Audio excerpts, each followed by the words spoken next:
Desde la Comisión de Relación con las Administraciones Públicas de Aslan se ha estado trabajando en un informe que recoge un poco los principales aspectos sobre la financiación de la transformación digital en la sanidad.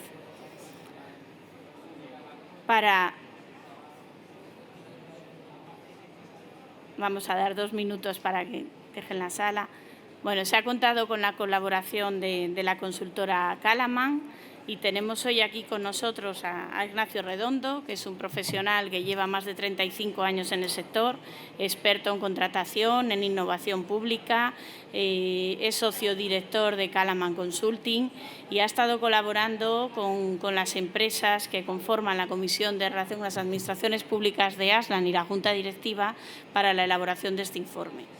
Y ya sin más os dejo con él para que nos traslade un pequeño resumen ejecutivo del mismo y las principales conclusiones. Ignacio, muchas gracias. Gracias, Natalia. Bueno, de nuevo agradeceros la presencia a estas horas ya y cerrando el bloque de esta jornada, pues complicado para todos. Así que voy a intentar abreviar y concentrar los temas que os tengo que contar un poco, ¿no? Desde Calaman, somos una consultora especializada en contratación pública, para los que no nos conocéis, y ofrecemos servicios tanto a los organismos del sector público como a la empresa privada y a las asociaciones, como es este caso.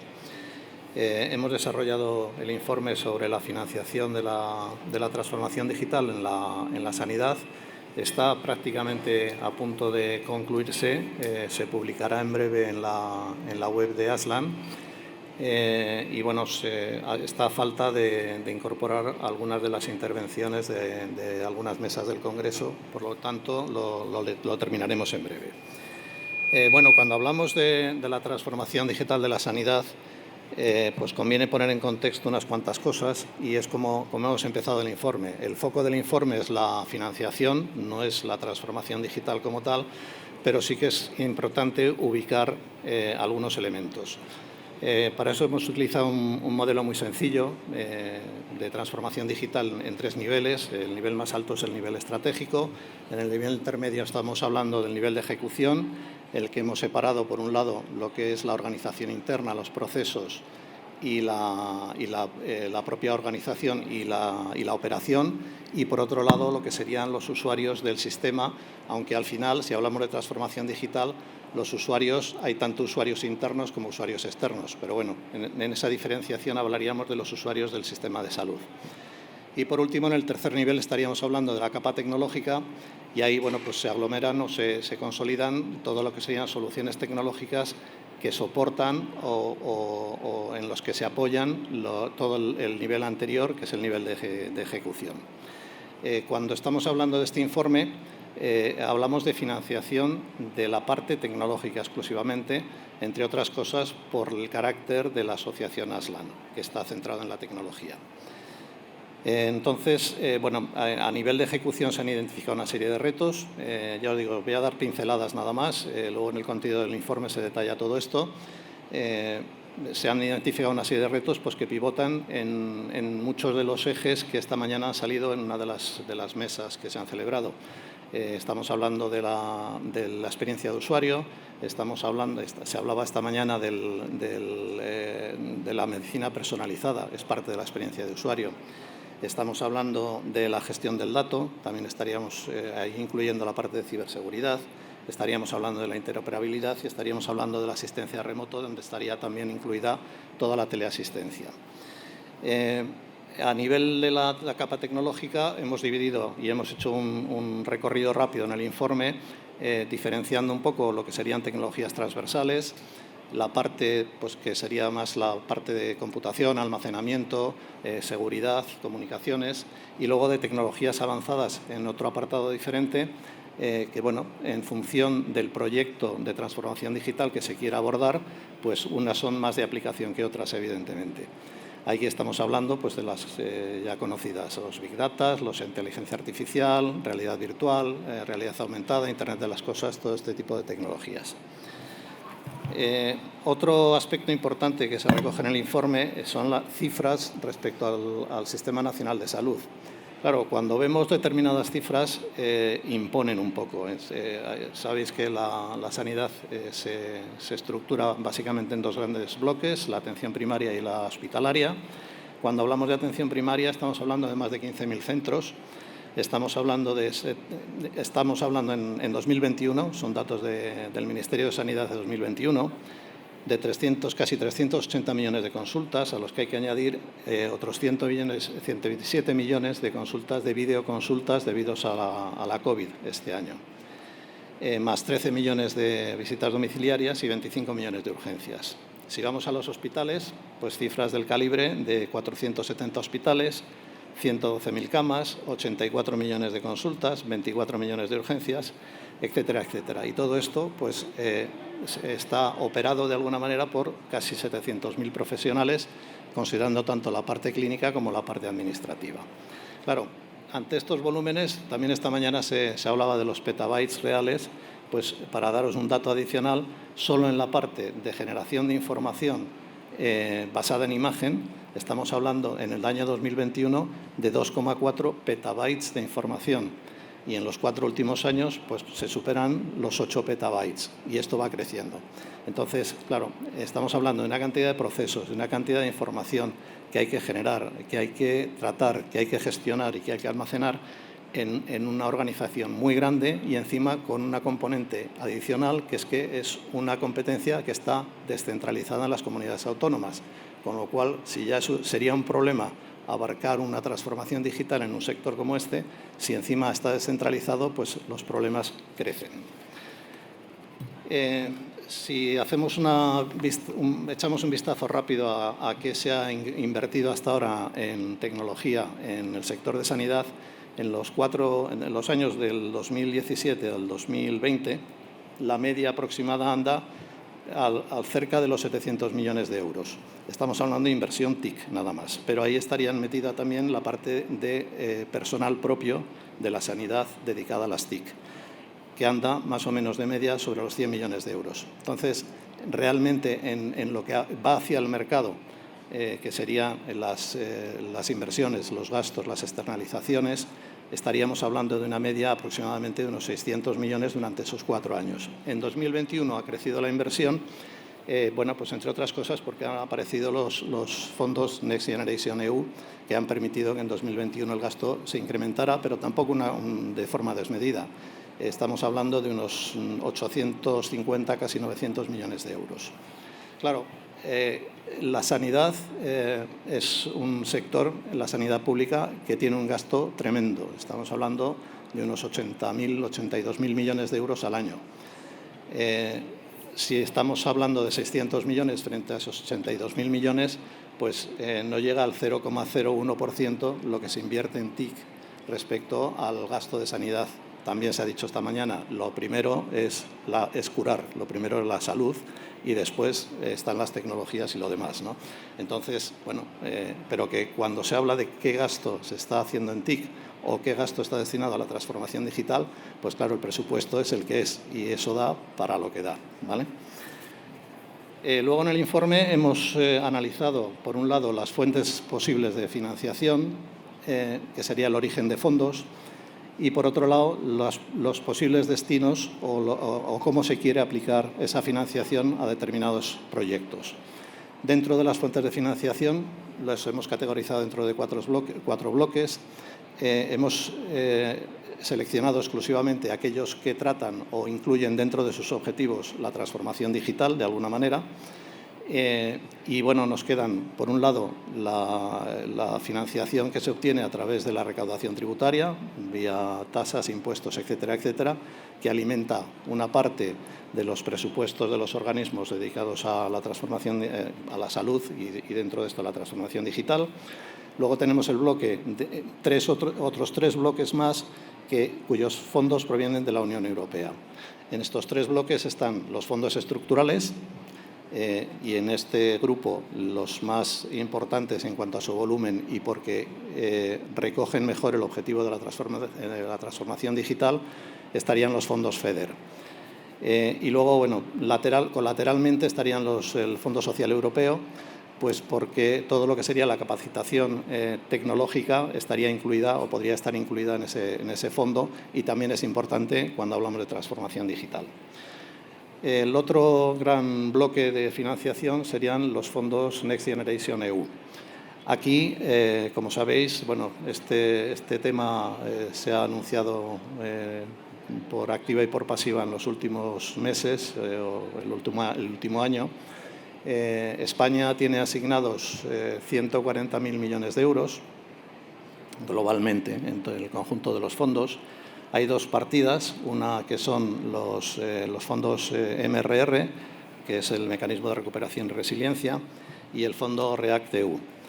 En el MRR, ya digo, son 140.000 millones en el periodo 2021-2026. De ahí hay una parte no reembolsable, que son 60.000 millones aproximadamente, y 80.000 que es reembolsable hasta el año 2058.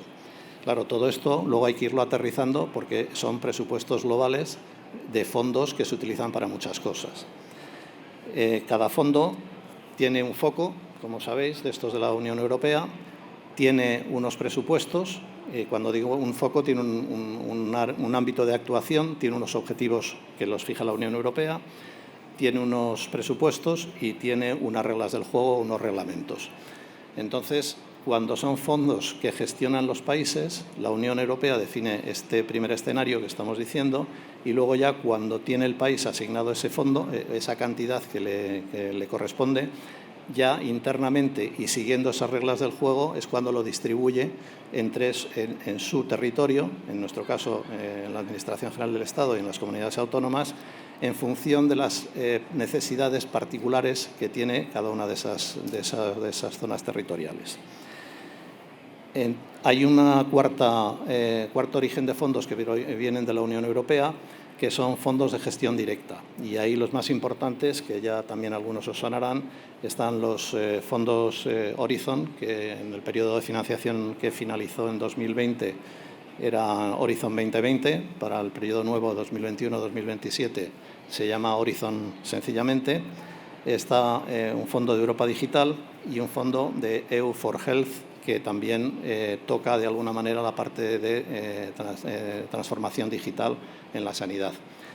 Todos estos fondos, como digo, los gestiona directamente la Unión Europea, saca las convocatorias directamente la Unión Europea y adjudica los contratos para ejecutar. Son proyectos normalmente más relacionados con el I+D, pero bueno, no dejan de ser el poder avanzar en ciertas tecnologías, de estas que son más emergentes, para poderlas aplicar en el futuro al mundo de la sanidad.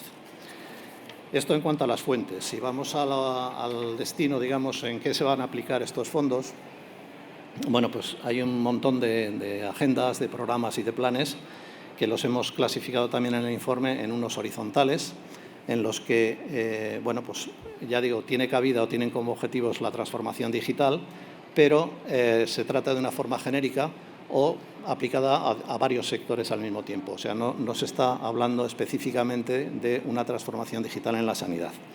Y, sin embargo, luego pues hay una serie de planes sectoriales que sí que son del ámbito sanidad, donde también ahí sí que se menciona específicamente la transformación digital de la sanidad.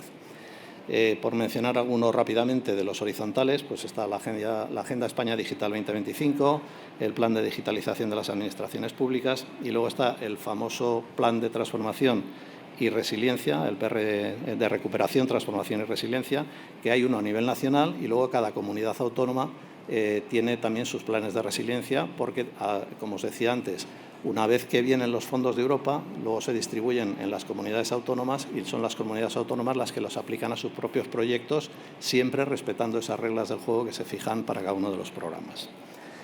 Y luego hemos mencionado los fondos estructurales. En los fondos estructurales se rigen por programas operativos en los que se detallan también, a veces con más nivel de precisión y otras más a nivel brocha gorda, en qué se va a invertir en función de esos objetivos que ha fijado Europa, y entre ellos se encuentra la transformación digital. En la parte sectorial yo destacaría el PERTE de Sanidad de Vanguardia. El PERTE es, alrededor de los fondos estos de resiliencia, de los fondos Next Generation EU, el Gobierno decidió hacer una serie de planes, que les ha llamado PERTE, son planes estratégicos de recuperación y transformación económica, en los que reunía por sectores, hay uno, ya digo, de sanidad, hay otro en agricultura, hay otro en el sector automoción, pues reunía de alguna forma todas las inversiones que se iban a hacer en ese sector, pero provinieran de los fondos que provinieran, es decir, ahí se nombran proyectos que estarán financiados por fondos estructurales, otros por fondos MRR, en fin, hay una variedad contempla incluso transversalmente, es decir, si son fondos que va a utilizar diferentes organismos, también lo recoge el PERTE correspondiente. Entonces, digamos que sería una especie de recopilación de fondos en un sector. Y ya digo, existe el PERTE de Sanidad de Vanguardia. Aquí se recogen muchos proyectos y en el informe os hemos puesto los más destacados en cuanto a la transformación digital de la sanidad. Hay dos proyectos que lidera el Ministerio de Sanidad, que son la transformación digital de la atención primaria, que tiene asignados 230 millones de euros en 2 años. Aquí, lógicamente, pues, se tiene que gestionar de acuerdo con las comunidades autónomas, porque son ellas las que tienen transferidas las competencias, igual que el segundo proyecto que lidera también el Ministerio de Sanidad, que es un Data Lake sanitario. Estos proyectos, aunque en el PERTE se hace un cierto análisis de la situación del sector y se recogen los porqués o por qué se llega a las conclusiones de que estos proyectos son importantes, pues muchos, como podéis intuir, vienen motivados por la pandemia. El Data Lake sanitario pues, responde fundamentalmente a la necesidad que ha habido de poder homogeneizar y consolidar datos a nivel de las distintas comunidades autónomas, pues porque ya sabéis cómo ha ido el tema. Era complicado, no eran datos homogéneos y se las han visto y se las han deseado para poder dar una información fiable a nivel conjunto del país. Y el tema de la transformación digital de la atención primaria, pues un poco lo mismo. El desbordamiento que ha supuesto la pandemia, por supuesto en la hospitalaria, pero en la primaria, digamos que ha tenido todavía un impacto mayor, porque además disponen de bastantes menos recursos en términos económicos, ¿no? Luego hay otros 3 proyectos que los mencionamos también en el informe, que estos ya los lidera la Secretaría de Estado de Digitalización e Inteligencia Artificial, la SEDIA. Ya con tanta sigla es complicado. Estos están más relacionados con la integración de la inteligencia artificial dentro de las ciencias de la salud, de forma más o menos genérica. Hay unos que le llaman misiones, otros son un centro de investigación multidisciplinar, etcétera, etcétera, ¿no? Bueno, hay una serie de millones, ya os digo, para no alargarme en la exposición, en el informe se recogen más detalles. Todo esto está financiado con los fondos MRR que hemos dicho antes, de los Next Generation EU. Después, al hilo de los planes de resiliencia de las comunidades autónomas, también el informe recoge un anexo en el que se detallan o hemos extraído de esos planes proyectos que, lógicamente, como son fondos MRR, tocan más sectores que el de la sanidad, pero hemos recogido o hemos extraído la parte de proyectos que están relacionados con la transformación digital de la sanidad. Luego hay otros proyectos de inversión y de gasto que están financiados, como hemos dicho, por los fondos estructurales, y aquí hay 2 partes. Una es el nuevo periodo financiero. Sabéis que la Unión Europea los presupuestos los prepara para un periodo de 7 años.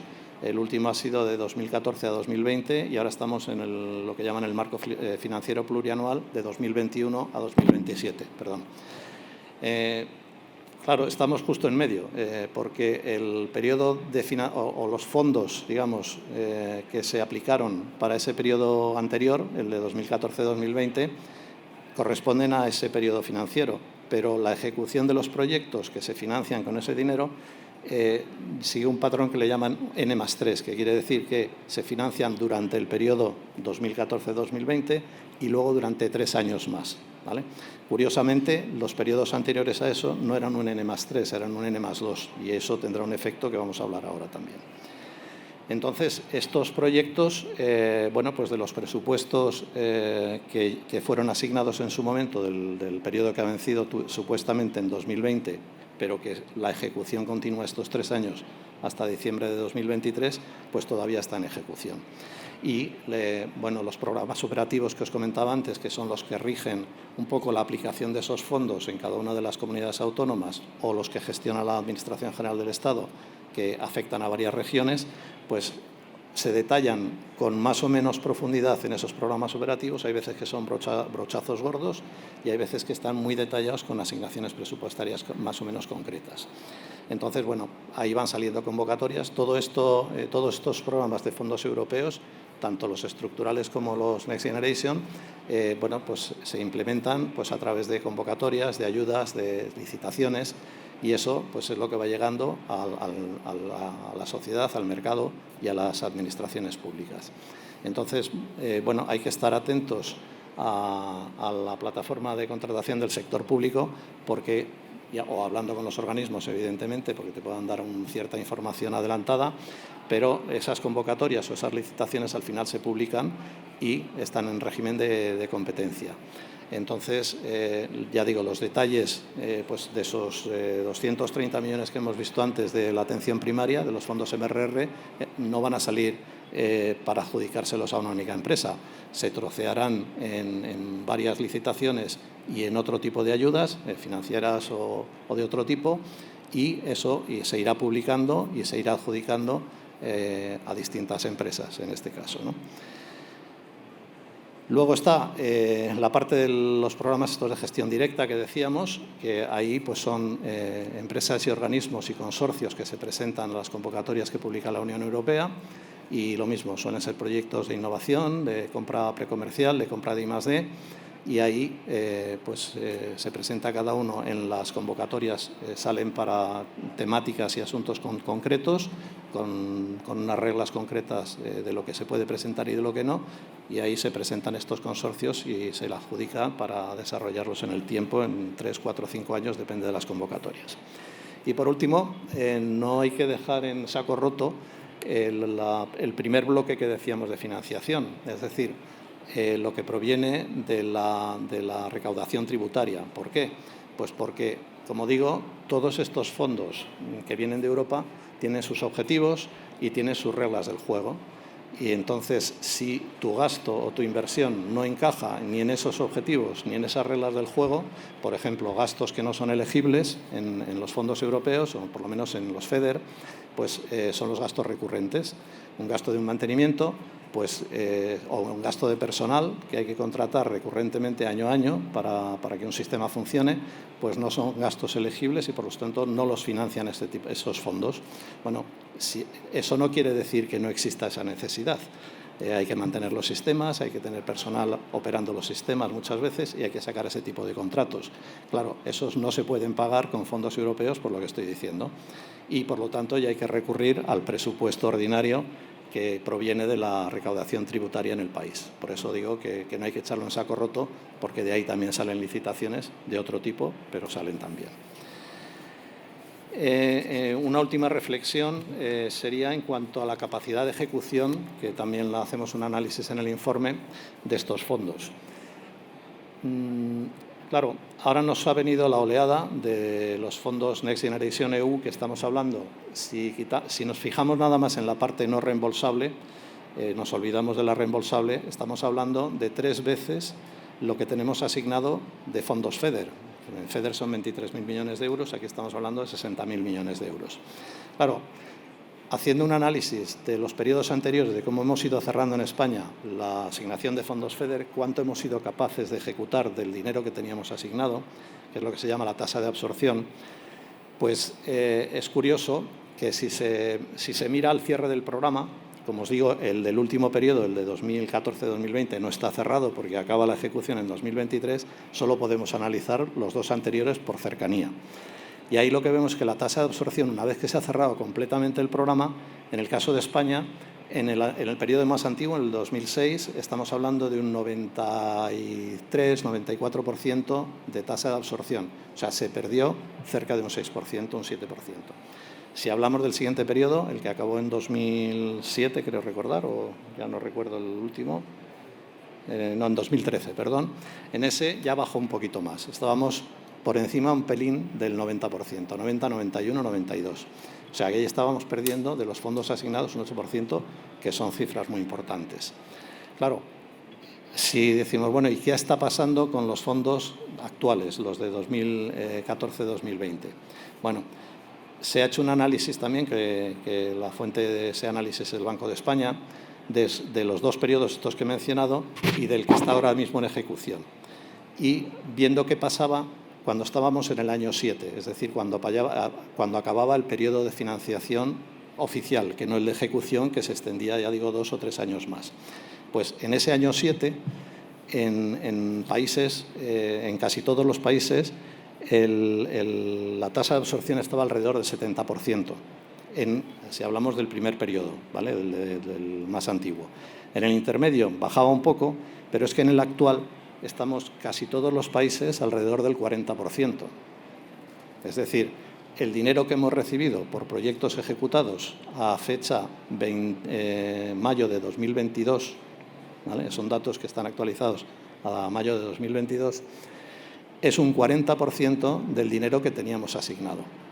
Con lo cual, bueno, pues el panorama así a priori se presenta un poco crudo. Sí que es cierto que si vemos los periodos anteriores no era tan cruda la situación, no estábamos en 40%, pero sí estábamos en 70%, y sí fue posible en esos 2 años adicionales de ejecución llevarlos hasta el 90%. O sea, hay una aceleración al final de los periodos de ejecución en cuanto a la tasa de absorción.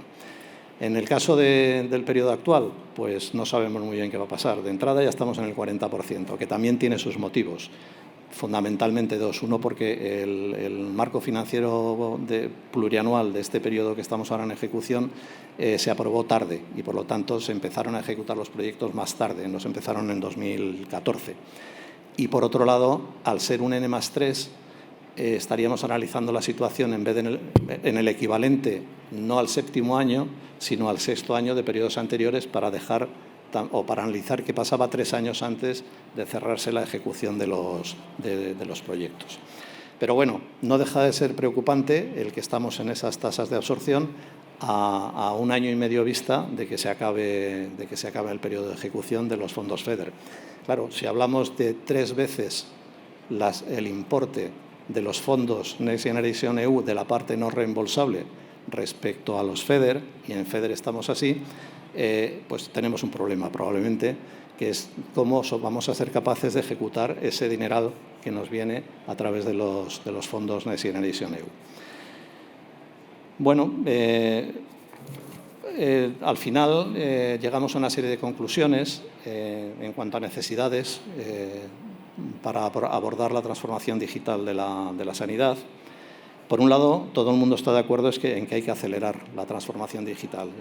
En las sesiones de todo este día hemos oído proyectos que están en marcha, otros que se han parado y se han vuelto a retomar, proyectos que no estaban previstos y por la pandemia se han puesto en marcha y que han permitido acelerar de alguna forma también pues parte de la transformación digital. Pero lo que es cierto es que, vistas las cifras, ahora existe una oportunidad con los fondos Next Generation EU, pero hay una posible dificultad de cómo ponerlos en marcha. Pero en cualquier caso hace falta más financiación y hacen falta más recursos. Por otro lado, también es importante en la Agenda 2030 el contemplar los Objetivos de Desarrollo Sostenible desde el punto de vista de la equidad. En España tenemos la suerte de tener un sistema de sanidad universal, con lo cual, en ese sentido, digamos que no vamos mal pertrechados, pero, por otro lado, sí que hay que evitar, como sea, la brecha digital. Hay mucha tipología de usuarios, desde recién nacidos hasta personas centenarias, que son usuarios de la sanidad. Muchos de ellos somos ya mayores. Y bueno, pues lo que no se puede permitir si queremos conservar esa universalidad de la sanidad es que aparezca una brecha digital que no permita a determinado tipo de usuarios acceder al sistema de salud.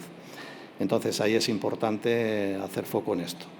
En cuanto al modelo, bueno, pues lo que se echa un poco de menos, proyectos hay muchos sobre la mesa, y si hablamos con cada comunidad autónoma seguro que nos cuentan muchos más, pero nosotros echamos en falta un modelo de arriba abajo, es decir, pues por el tema de la descentralización, porque cada comunidad autónoma sus consejerías de salud han ido llevando la transformación digital, se ha comentado también en alguna de las sesiones, por un cierto camino, pero bueno, si estamos hablando de una sanidad para todo el país y una sanidad universal, de alguna forma la transformación digital debería de contemplar también un proyecto global que no hemos sido capaces de identificar. Sí que se sale al paso cuando hay un problema, pues con lo de la pandemia, que si ahora la digitalización de la atención, los dos proyectos que hemos hablado, que si el Data Lake sanitario, que por supuesto son proyectos que hacen falta, pero se echa en falta ese paraguas global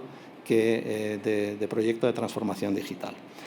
Y por último, en la parte de ejecución, lo que hemos dicho. Por un lado, la burocracia. Nosotros que andamos, digamos, en este mundo, oímos mucho a las empresas y a los posibles destinatarios de los fondos europeos que hay tal tipo de burocracia y tal desconcierto en la información a veces que es muy difícil acceder a estos fondos.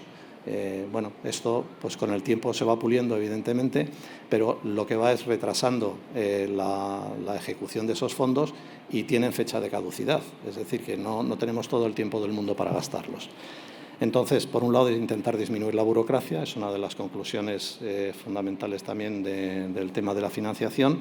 Y, por otro lado, bueno, pues no da la impresión de que los recursos en contratación vayan a aumentar en las administraciones públicas. Queda el camino de la externalización, de alguna manera, por lo menos de parte de la actividad para poder licitar y sacar al mercado todo este dinero, ¿no? Entonces, bueno, yo por mi parte, este es un poco el esquema del informe. Tendréis muchos más detalles cuando se publique. Ya digo que espero que no se tarde mucho. Y se analizan otros temas, por supuesto. Se analizan dentro de cada uno de los programas los objetivos concretos que plantea cada uno de los programas de financiación que tratan de la digitalización, de la transformación digital de la sanidad. Y bueno, hay mucha más información, lógicamente, y mucho más rica que lo que permiten estos 20 minutos de los que hemos dispuesto para exponeros el informe, ¿no? No sé si hay tiempo para preguntas o siquiera si las hay.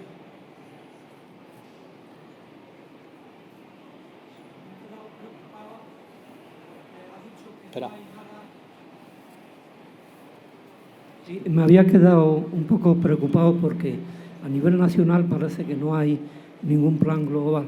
Entonces, ¿eso se debe a que no hay o a que las competencias nacionales de la sanidad ha quedado sin personal y ha quedado aquello anulado? A ver, el Ministerio de Sanidad, a raíz de la pandemia, sí que ha tomado más protagonismo en cuanto a la coordinación de recursos o por lo menos de políticas dentro del mundo de la sanidad. Esperemos que eso sirva para también ayudar a esa coordinación de la transformación digital. De hecho, en el Consejo Interterritorial del Servicio Nacional de Salud es donde se discuten qué líneas se van a seguir en las comunidades autónomas. Para que tengáis una idea, de los fondos REACT-EU, solo en 2021 se han transferido a las comunidades autónomas 11.000 millones de euros. Claro, luego, ¿dónde van a aplicar esos 11.000 millones de euros? Pues no está tan claro. Ya digo, el MRR tiene sus reglas del juego y no los puedes aplicar en cualquier sitio, pero si aplican más o menos cada una de las comunidades autónomas a la transformación digital de la sanidad, pues ya es responsabilidad suya, entre otras cosas, porque la pueden tener más o menos evolucionada o porque tengan otras prioridades de inversión. Entonces, claro, ahí habrá siempre un desacompasamiento en cuanto a la evolución de la transformación digital en cada una de las comunidades autónomas, en el sector de la sanidad. Y ahí es donde bueno, el Ministerio de Sanidad tiene o ha creado una Secretaría General, creo recordar, que es de Salud Digital, donde se supone que se tratan todas estas políticas, y en el Consejo Interterritorial es donde se supone que se tendrían que poner estos temas encima de la mesa y coordinar de alguna forma las políticas de cada comunidad autónoma en esta cuestión, ¿no? Pero el tiempo nos dirá. Quiero decir que esto... Pero no solo pasa en el sector de sanidad, está pasando en el sector justicia, está pasando en el sector de educación. O sea, en un entorno descentralizado como el que tenemos en España, bueno, pues poner las comunidades autónomas de acuerdo en determinados temas pues no es sencillo. Y aunque el Ministerio tiene sus responsabilidades, pues no está entre ellas el definir el modelo de transformación digital de todo el sector. Y ya tienen que empezar a llegar a acuerdos. ¿Alguna pregunta más? Pues muchas gracias otra vez y espero que cuando se publique tengáis la oportunidad de leer el informe y que os sea de utilidad. Muchas gracias.